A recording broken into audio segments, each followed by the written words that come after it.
How to leave your own Discord server. Hello everyone, welcome back to our channel. So let's dive right in without wasting any time.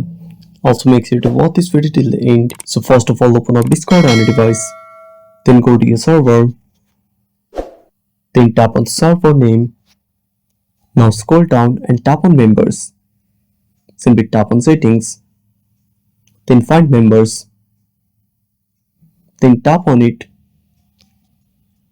Now tap on the member name whom you want to transfer the ownership. Then tap on transfer ownership. Now select this toggle and tap on transfer. Now enter the verification code.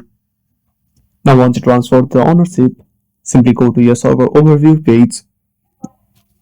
Then scroll down and tap on leave server. Then tap on yes. And that's it. Thanks for watching. Make sure to subscribe our channel and hit the bell icon. See you in the next video.